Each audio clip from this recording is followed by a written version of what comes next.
जब घड़ी का काटा करता है 4 बजे का इशारा तो खबरों से हाई हो जाता है पारा। क्योंकि 4 बजे हम चक्रव्यूह के साथ आपके सामने पेश होते हैं और 4 ऐसे लोगों को चक्रव्यूह के चक्र में फंसाते हैं जिनकी पोल पट्टी सुनकर हर कोई हैरान हो जाए। नमस्कार, कैपिटल टीवी में आपका स्वागत है और मैं आपके साथ प्रिया बिष्ट। आज चक्रव्यूह के चक्र में फंसे हैं माफिया मुख्तार अंसारी, सपा नेता आजम खान, राजू पाल हत्याकांड के आरोपी और एक छात्र। इन्हीं सभी का आज सारा काला चिट्ठा आपके सामने खोलते हैं और एक एक करके बताते हैं इन सभी की करतूतें। पहली खबर में बात माफिया मुख्तार अंसारी की। मुख्तार अंसारी को आज उनके पैतृक गांव गाजीपुर के मोहम्मदाबाद के कालीबाग कब्रिस्तान में दफन कर दिया गया है। इस दौरान कब्रिस्तान के बाहर हजारों की तादाद में मुख्तार के समर्थक मौजूद रहे। पुलिस ने समर्थकों को कब्रिस्तान के अंदर नहीं जाने दिया, सिर्फ मुख्तार के परिवार को ही कब्रिस्तान के अंदर जाने की एंट्री मिली। दरअसल समर्थक चाहते थे कि वो भी मुख्तार की कब्र पर मिट्टी डालें। मुख्तार अंसारी के बेटे उमर अंसारी ने लोगों से अपील भी की कि वो कब्रिस्तान के अंदर जाने की कोशिश ना करें। पुलिस लगातार भीड़ को कंट्रोल करने में जुटी रही। पुलिस प्रशासन ने निर्देश दिया कि परिवार के अलावा कोई भी कब्रिस्तान नहीं जा सकता है। मौके पर भारी पुलिस बल मौजूद रहा, एक्स्ट्रा फोर्स लगाई गई और पुलिस ने पूरे रास्ते को ब्लॉक कर दिया। फिर भी समर्थक कोशिश करते रहे कि वो मुख्तार की कब्र पर मिट्टी डाल सके। मुख्तार अंसारी के अंतिम संस्कार से पहले ही गाजीपुर स्थित कालीबाग कब्रिस्तान के बाहर सुरक्षा बढ़ा दी गई थी। समर्थक जमकर नारेबाजी भी कर रहे थे। वहीं पुलिस इस समय अलर्ट मोड पर है। कब्रिस्तान के बाहर भारी तादाद में पुलिसकर्मी तैनात किए गए हैं। यूपी के कोने कोने से सुरक्षा की खातिर पुलिस को गाजीपुर बुलाया गया है। 25 पुलिस उपाध्यक्ष, 15 additional SP, 150 inspector, 300 sub inspector, 10 IPS और 25 एसडीएम के साथ साथ तमाम पुलिस के आला अधिकारी और पुलिसकर्मी इस समय गाजीपुर पर मौजूद है। इसके अलावा Ghazipur DM, DIG, IG, ADG zone, CDO Ghazipur, PAC की 10 बटालियन, आरएएफ, यूपी पुलिस के 5000 जवान और होमगार्ड के 5000 जवान इस समय सुरक्षा के लिए मोहम्मदाबाद में तैनात है।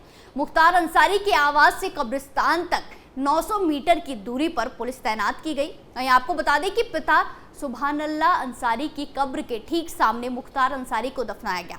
उसके ठीक बगल में उसके माताजी की कब्र है। यहीं पर उसके दादा और परदादाओं की भी कब्र मौजूद है। मुख्तार अंसारी की इच्छा थी कि उसे अपने बुजुर्गों के पास ही दफनाया जाए। आपको बता दें कि माफिया डॉन मुख्तार अंसारी की गुरुवार को मौत हो गई थी। मौत का कारण हार्ट अटैक बताया गया। बांदा मेडिकल कॉलेज में मुख्तार का पोस्टमार्टम पूरा होने के बाद उसके शव को बेटे उमर अंसारी को सौंप दिया गया। मुख्तार की मौत के बाद से ही गाजीपुर और मऊ के साथ साथ पूरे उत्तर प्रदेश में पुलिस हाई अलर्ट मोड पर है। पुलिस ने सभी जिलों में पहरा डाला हुआ है। दरअसल बांदा जेल में अचानक मुख्तार अंसारी की तबीयत बिगड़ गई थी, जिसके बाद उसे बांदा मेडिकल कॉलेज इलाज के लिए लाया गया, जहां इलाज के दौरान उसकी मौत हो गई। अगली खबर में बात आजम खां की, जहां माफिया मुख्तार अंसारी की हार्ट अटैक से मौत को लेकर सियासत देखने को मिल रही है। एक तरफ जहां समाजवादी पार्टी इस पर सबसे मुखर होकर बोल रही है, तो वहीं दूसरी तरफ सपा नेता आजम खां के नाम से सोशल मीडिया में कुछ पोस्ट वायरल हो रहे हैं। मुख्तार अंसारी की मौत के बाद से इस अकाउंट से 13 घंटे में 12 बार पोस्ट किए गए, जिसमें 11 पोस्ट में मुख्तार अंसारी का जिक्र किया गया है। आपको बता दें कि आजम खान नाम के हैंडल से जो पोस्ट किए गए हैं, उसमें जहां एक तरफ मुख्तार अंसारी को लेकर सहानुभूति जताई जा रही है, तो वहीं दूसरी तरफ इस घटनाक्रम को अतीक अहमद की तरह दिखाने की भी कोशिश की गई है। यही नहीं, 1-2 पोस्ट में खुद जेल में बंद आजम खान की सुरक्षा को लेकर भी चिंता जताई गई है और नमाज में उनके लिए दुआ करने की अपील भी की है। इस अकाउंट में महज 13 घंटों के अंदर ही 12 पोस्ट की गई हैं, जिसमें से 11 पोस्ट में हैशटैग मुख्तार अंसारी दिया गया है। एक पोस्ट में सपा अध्यक्ष अखिलेश यादव को लेकर भी सवाल उठाए हैं। अखिलेश यादव ने मुख्तार अंसारी का नाम लिए बिना इस घटना को लेकर प्रदेश की सरकार पर सवाल उठाए थे। अखिलेश की इसी पोस्ट को रीपोस्ट करते हुए पूछा गया है कि क्या मजबूरी है कि मुख्तार अंसारी पर एक ट्वीट नहीं किया। आपकी जानकारी के लिए बता दें कि सपा नेता आजम खान इन दिनों यूपी की सीतापुर जेल में बंद है। उनके पास कोई फोन होने की संभावना नहीं। ऐसे में ये पोस्ट उनकी ओर से किया गया है या ये हैंडल आजम खां का है, इस बात की पुष्टि नहीं है। लेकिन गुरुवार रात से जिस तरह इस अकाउंट में से एक के बाद एक पोस्ट किए गए हैं, इस पर चर्चा तेज हो गई है। जेल अधीक्षक सुरेश सिंह ने भी आजम खान के पास फोन होने से इनकार किया है। हालांकि कुछ जानकारों का मानना है कि ये एक फैन पेज है। गौरतलब है कि गुरुवार 28 मार्च को तबियत बिगड़ने के बाद मुख्तार अंसारी को बादा के मेडिकल कॉलेज में भर्ती कराया गया, जहां दिल का दौरा पड़ने से उसकी मौत हो गई। मुख्तार की मौत को लेकर परिवार की ओर से गंभीर आरोप लगाए गए। परिवार ने जेल प्रशासन पर उन्हें धीमा जहर देने का आरोप लगाया है। वहीं कई विपक्षी नेताओं ने भी इस मौत पर शक जाहिर करते हुए यूपी सरकार पर सवाल उठाए। अगली खबर में बात राजू पाल हत्याकांड पर आए फैसले की, जहां बहुजन समाज पार्टी के विधायक राजू पाल के हत्याकांड पर शुक्रवार को बड़ा फैसला सामने आया। राजू पाल हत्याकांड में लखनऊ की सीबीआई कोर्ट ने सभी 7 आरोपियों को दोषी करार दिया है। बता दें कि राजू पाल की हत्या साल 2005 में हुई थी। इस हत्याकांड का आरोप बाहुबली अतीक अहमद और उसके भाई अशरफ पर भी लगा था। वहीं कोर्ट ने जिंदा बचे सभी 7 आरोपी आबिद, फरहान, जावेद, अब्दुल कवी, गुल हसन, इसरार और रंजीत पाल को दोषी करार दिया है। सीबीआई स्पेशल कोर्ट ने फरहान को अवैध असला रखने के मामले में 4 साल की कैद और 20,000 रुपए जुर्माने की सजा सुनाई है। इसरार अहमद, रंजीत पाल, जावेद, गुलशन और अब्दुल कवी को हत्या करने का दोषी करार देते हुए उम्र कैद की सजा सुनाई है।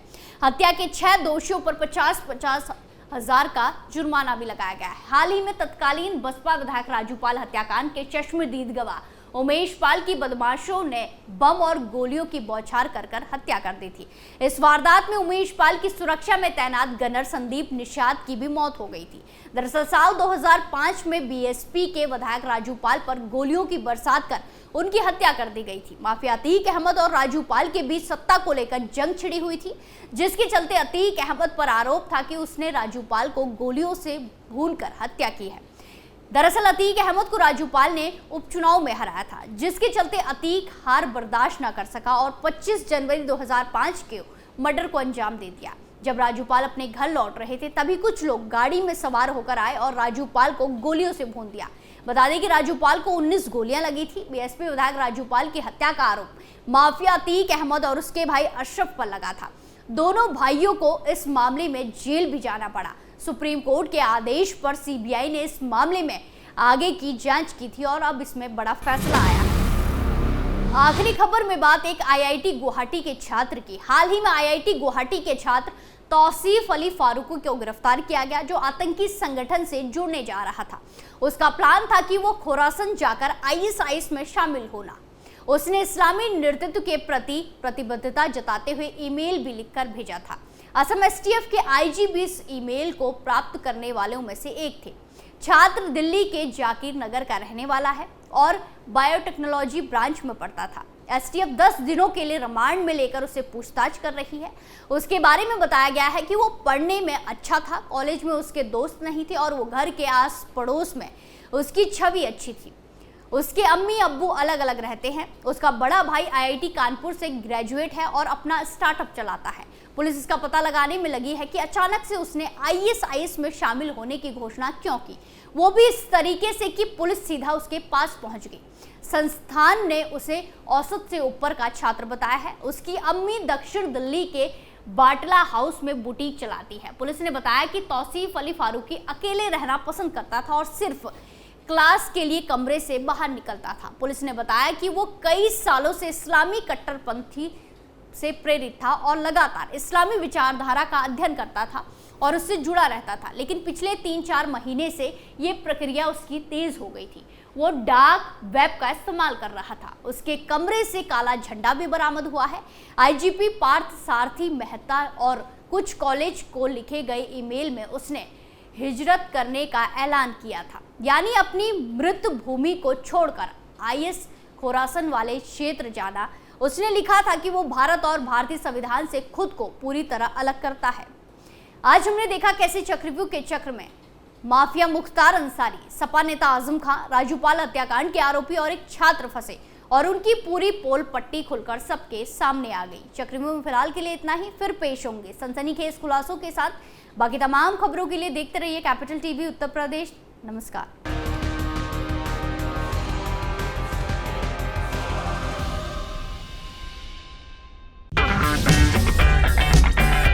अगर आपको हमारा वीडियो पसंद आया हो तो इसे लाइक करें, हमारे चैनल को सब्सक्राइब करें और हाँ, बेल आइकन दबाना ना भूलें ताकि आप तक हमारे वीडियो की नोटिफिकेशन पहुंचती रहे। आप अपना सुझाव हमें कमेंट बॉक्स में दे सकते हैं। हमारे साथ जुड़ने के लिए शुक्रिया।